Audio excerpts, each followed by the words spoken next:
alors moi je ne suis pas croyant, Oui. mais je pense que les familles qui sont croyantes apprennent plus facilement aux enfants à dire je t'aime à leurs parents. Et c'est peut-être un avantage aussi, quelque part, de ce côté de croire. C'est de savoir dire des choses simplement. Voilà, c'est juste ça. Est-ce que vous avez lu le livre déjà, Jean-Yves? Pas encore. Pas encore. Vous l'avez commandé pour la médiathèque? On attend les budgets. Ah, vous attendez le budget. Commandez-le. On va vous faire un prix pour la médiathèque de Lisieux. Non, vous pouvez en commander plusieurs parce que c'est vraiment très bien. C'est pas Lisieux. Moi, je suis à Livaro. Vous êtes à Livaro. Ne trompez pas de médiathèque. Ah, d'accord. Ah oui, d'accord. Si je me trompe de médiathèque, ça va pas. Bon, en tout cas, vous pouvez commander les yeux fermés parce que vous passerez un très très bon moment. C'est toujours comme ça. C'est toujours comme ça. Il n'y a pas de problème. Bon, superbe. Est-ce que vous avez une question à poser ou à Xavier? Vous connaissez déjà, vous connaissez son œuvre, ou à Antoine de Caunes? Je me demandais, comme j'ai attendu le début de l'émission, je me demandais sur la relation père-fils avec M. Coste, d'accord, du coup j'ai compris. Et avec M. de Caunes, père et fils, donc, quelle relation? Est-ce que par exemple, dire je t'aime, c'est la même chose pour vous que pour moi, ou est-ce que ça vous avez réussi à lui dire? Ça a été très compliqué, ça a pris un temps fou avant qu'on se le dise. Et il a fini par me l'écrire, mais je sais pas, je devais avoir 30 ans, ce qui est long quand même. Mais bon.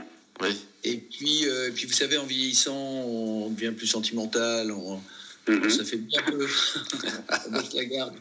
Et on a fini en se le disant et redisant. Oui, j'aimais profondément mon père, j'avais plein de reproches à lui faire, mais sur le fond, je l'aimais profondément.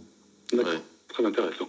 Bon. Et puis Jean-Yves, on peut vous dire à son père il faut parler. Écoutez, c'est la grande leçon de tout ça, c'est qu'il faut pas garder ça pour soi. Et puis même si vous heurtez à un mur, au moins il y a l'autre accuse réception.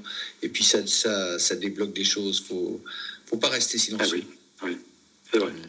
Alors c'est vrai que Jean-Yves, comme votre père n'est plus avec vous, vous pouvez quand même continuer de lui dire que vous l'aimez. Là où il se trouve, il entendra. Et ça, j'en suis persuadé. Voilà.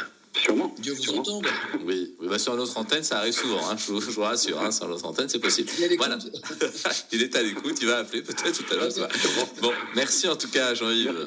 Merci beaucoup de votre appel. Et Sandrine, à présent, qui nous appelle de Paris. Sandrine, alors. Oui, bonsoir Frédéric. Bonsoir à vos invités. Bonsoir aux auditeurs, aux auditrices. Bonsoir. Alors, par rapport au thème de ce soir, moi je dirais que ça dépend de quel père vous parlez. Si c'est le père spirituel.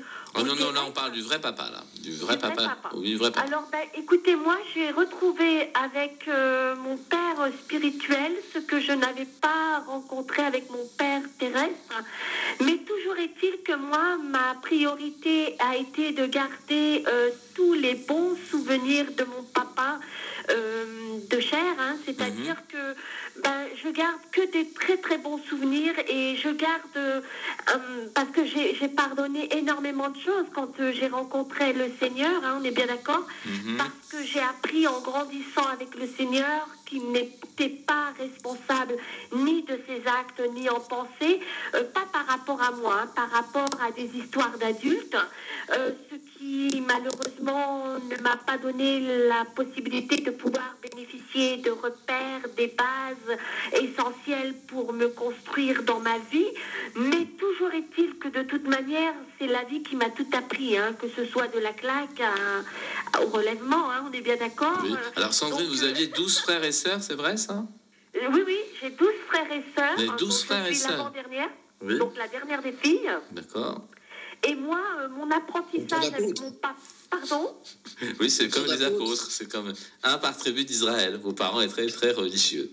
Non, je plaisante, Sandrine. Alors, ma maman, mon papa un peu moins. Enfin, mon papa ne parlait pas de ça parce qu'il a vécu lui aussi. Justement, j'étais en train d'écouter vos invités. Oui. Et justement, c'est pour ça que j'ai pardonné énormément de choses avec mon papa parce qu'en fait, il a fait la guerre aussi. Donc, il a fait beaucoup de choses dans sa vie. Et ça a été très difficile, moi, quand j'ai rencontré le Seigneur, de me dire, mais attends, mon papa a fait ça.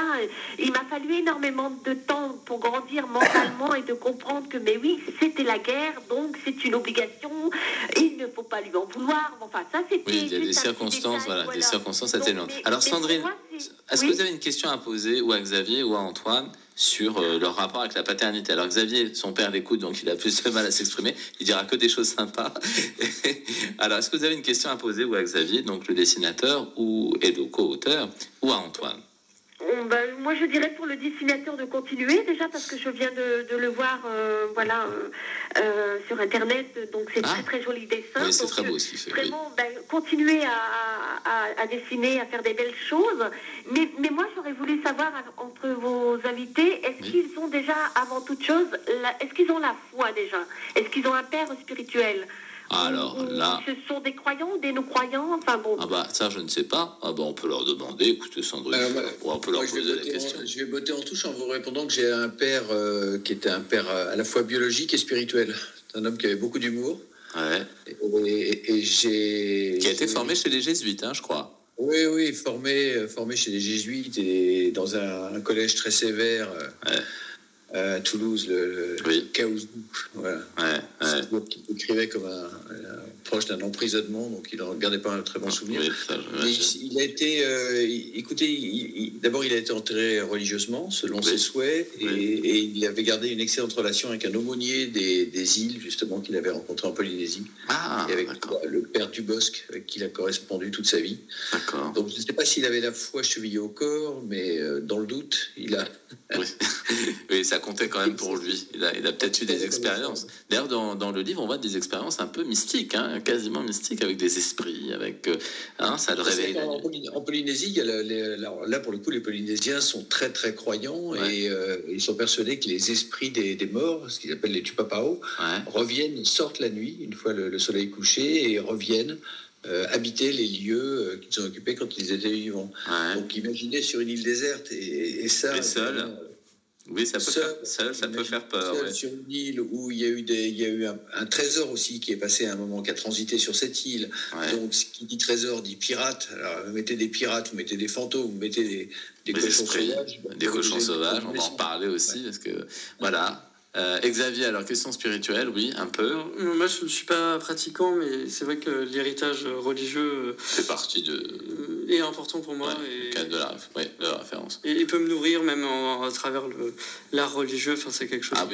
Oui, pour quelqu'un qui aime les images. Et alors là, on peut être servi puisque c'est quand même la religion. D'ailleurs, il y a une grande image vers la fin de l'album où on voit on va la montrer, un squelette monumental. Et ça, c'est justement une statue qui était au cimetière du Père-Lachaise. D'accord. On va la montrer tout à l'heure à l'antenne. C'est des choses qui peuvent des fois donner lieu à des inspirations. On va en reparler, on la montrera tout à l'heure. Est-ce que vous pourriez demander à Xavier de reboutonner sa chemise là, parce que j'ai peur qu'il y a on va chercher un peu de colle et des poils et puis on va essayer de faire quelque chose pour se rappeler le show de Burt Reynolds, si vous vous souvenez, pour les plus anciens. J'étais en train de dire quelque chose d'extrêmement...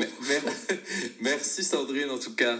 C'est moi qui vous remercie. Je voulais aussi intervenir par rapport à vos invités. Ma maman aussi... Alors Sandrine, pardon, on vous garde à l'antenne, mais là on a encodé un moment musical et donc on vous garde à l'antenne et vous pourrez vous exprimer juste après. Robinson Crusoe, Red Flow. Alors vous allez voir, c'est pas tout à fait le Robinson Crusoe que vous connaissez. Robinson Crusoe, Red Flow. Écoute dans la nuit, une émission produite par Radio Notre-Dame et diffusée également par RCF.